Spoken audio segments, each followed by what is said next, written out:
Good morning, little scholars. Today is our last day of revision. So, today for business, we are going to be revising on. Revising on being content, contentment, diligence and excellence, diligence 4-step, and lastly, honesty. Contentment, being content means you are being happy with what you have, okay?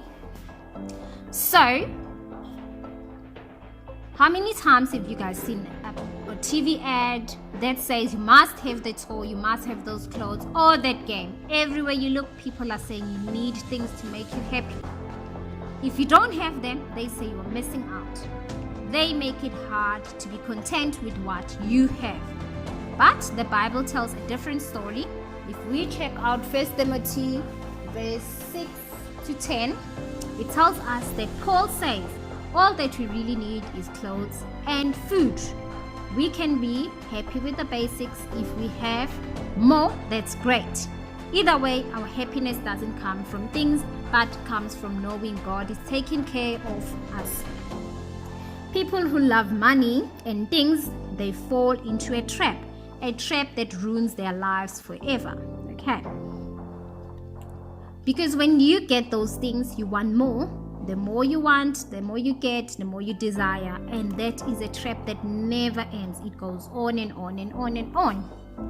When you're not being content, you feel sorry for yourself because your friends have things you don't have. You are jealous. You want things to get right now. Even though you know you are not ready to have those things, or even though you know that you can't afford them.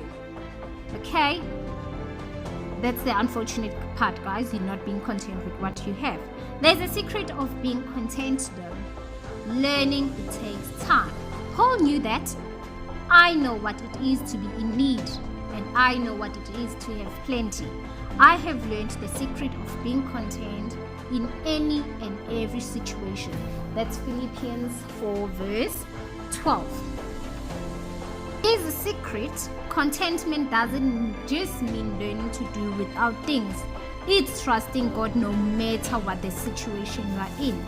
It also means you are being obedient to God and you are being good steward of what you have. Then, if you need more, God will meet your needs from His wonderful riches. See Philippians 4 verse 19. God loves you and knows what's best for you. Real happiness comes from trusting Him and being content. That's all that matters. Secret solution about contentment. We must always obey God. A Bible verse, Romans 8 verse 32. It says, "Let him look after you. Who did not put yourself in own Son, but gave him up for all of us, how will he not also, along with him, give us all the things?" I mean, God gave up His only Son for us, guys. What is it that He won't give for us if you are being content and you truly trust in Him? All right. So, what we have, nothing or everything, doesn't make us happy. God does. And knowing that makes it easy to be content. You know why? Because we can trust in God's love for us. We know He gave us His ultimate gift, which is Jesus, His only Son. So, He'll gladly give us everything else that we need. Okay? When should we be content? All the time. We should always be content in everything that we have. Okay? All the time we should be content. That's what contentment is. No matter what, we rely on God's love for us. We can rest, relax, and dump our worries and trust that God is in charge. The circumstances shouldn't change our contentment because circumstances don't change God. He's always the same. He's always looking after us and giving us what we need. He knows the key to our happiness and is to trust in Him, not in things. So, when our contentment and happiness comes from God, It doesn't matter how much stuff and money we have or we don't have. We have God, God has us, and that's more than just enough. That's the real riches. Secret solution number 1, we must always obey God and let Him look after you. You must always obey God, let Him look after you. Put yourself in His hands and you won't have to fight for yourself. He can take care of you, then you can. He knows you inside and out. He knows what will make you happy and He's getting you ready for the future He has prepared for you. So, then we are going to look at solution number 2. Trust God and be happy. Do things His way. It's the best. Some things you want to do, like driving your mom's car or your daddy's car, are bad for you. If you did them, you would regret it and you could hurt people that you care about. Okay. Or even hurt yourself. Doing things God's way is the only smart way. So, solution number 3. Don't go after things. Go after the one who made the things. Seek God. When you seek God first, He'll add good things to your life. Trust Him. Okay, always. Then, that's all, guys. Diligence and excellence, or diligence, excellence. We hear about work all the time, but what is it? It's about who we are, who God made us to be, and how we act out in our community. Say you love computers and you're really good with them. Then working with them is fun. Having the right jobs is important, but our attitude can make any work fun and important. The right attitude. Yes, diligence and excellence. Whatever you do, work at it with all your heart as you are working for the Lord, not for men. This means doing everything with diligence. We are stewards of our work. If God was standing here and asked us to sweep the corner, the kitchen floor, we wouldn't miss a single corner, would we? Or work slowly and lazily? No! We do diligence first step. We're gonna work hard, work well, with excellence, concentrate on doing the job quickly, and do more than what is expected. All because we are working for the greatest boss, God. Diligence starts with our heart attitude. In our heart, we decide to do our best for God. Then we do our best, pleasing God, knowing He's in charge of our lives. He promotes or demotes us. Makes it easier to have a good attitude in tough work situations. Firstly, we may be doing a job we don't really like. Think of poor Cinderella before she met Prince Charming. Better yet, take a look at the story of Joseph. He was a slave, then a prison worker. Then, if we realize God has us where we are for good, loving reason is it's easier to work diligently for Him. Second, we may have to start working for a little pay, but remember, we are merely working for money. We are working for God. He'll promote us and help us get a raise when He knows the right time. Here's God's 3-step work ethic plan. We work hard with diligence. We work hard with diligence, with excellence for God, not for people. Okay? God rewards our work and blesses it so that people notice. Step number 3, people trust us and give us more to do. Promotion comes from doing things God's way. Okay? Have fun working for God who loves you and do as a service to Him. So now we are going to look at diligence 4 step. What is the first step, teacher? We work hard. no slacking off.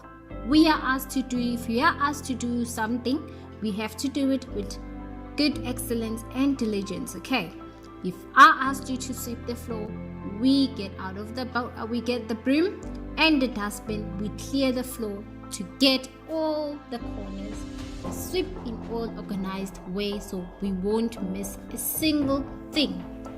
Step number 2, we work well.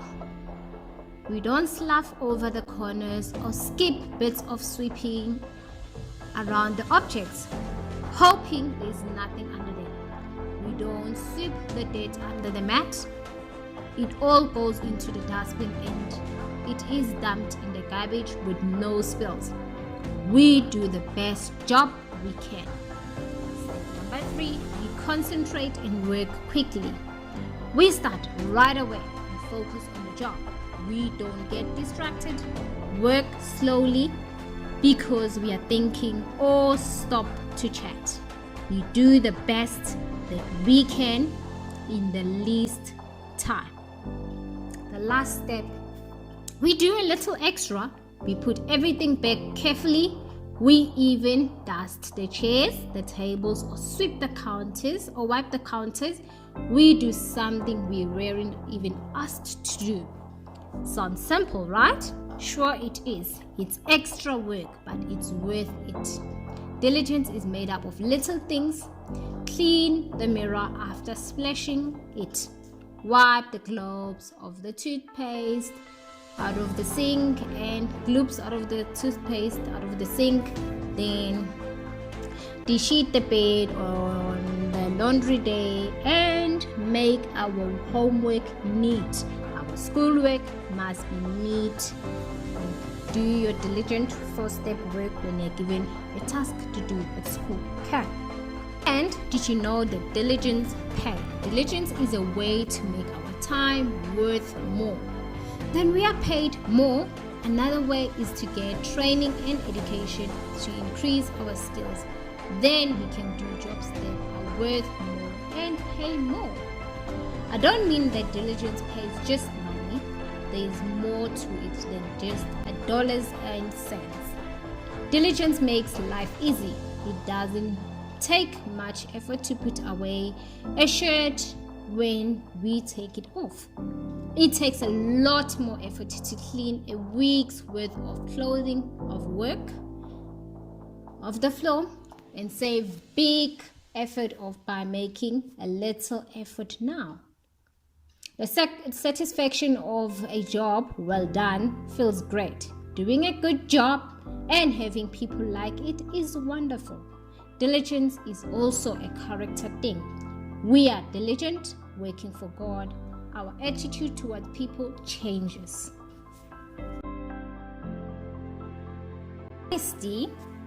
We finally made it to the toy store to buy a new toy that's on sale.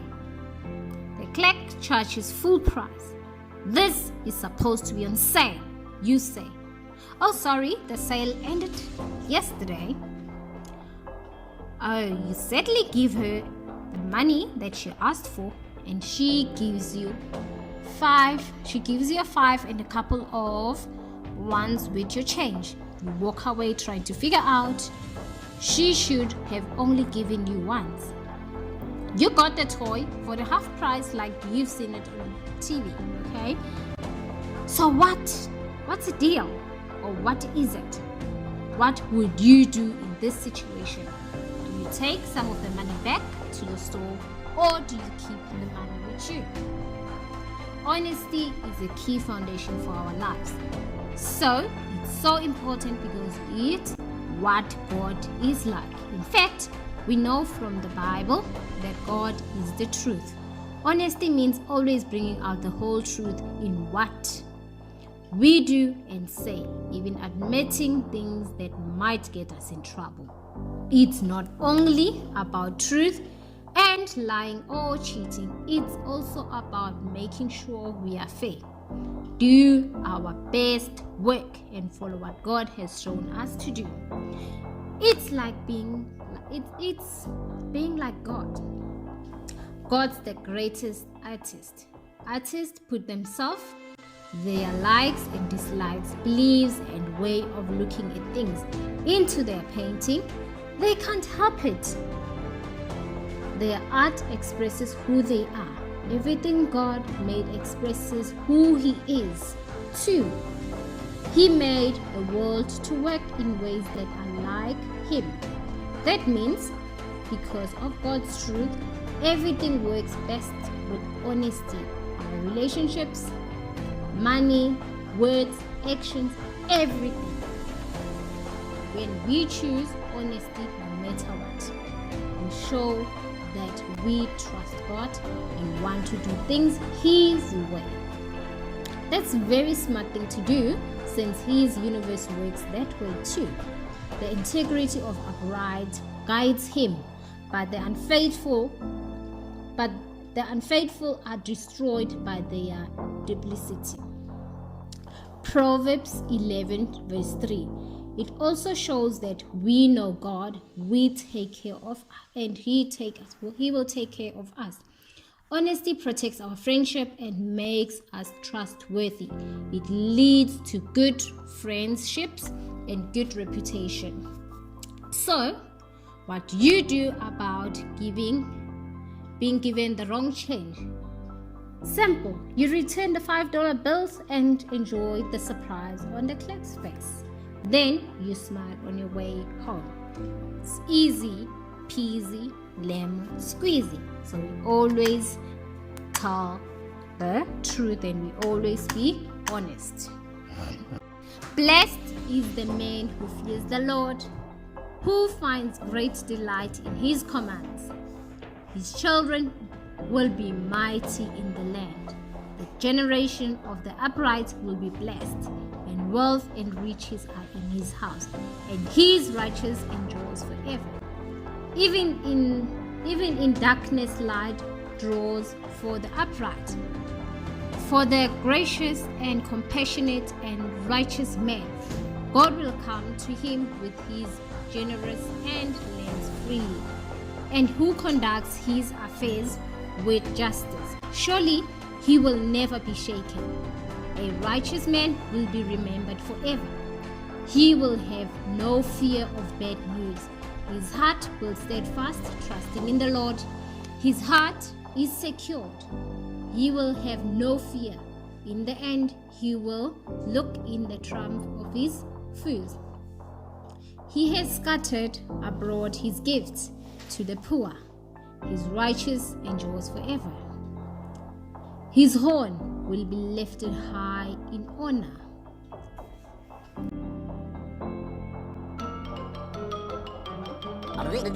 That's all, folks.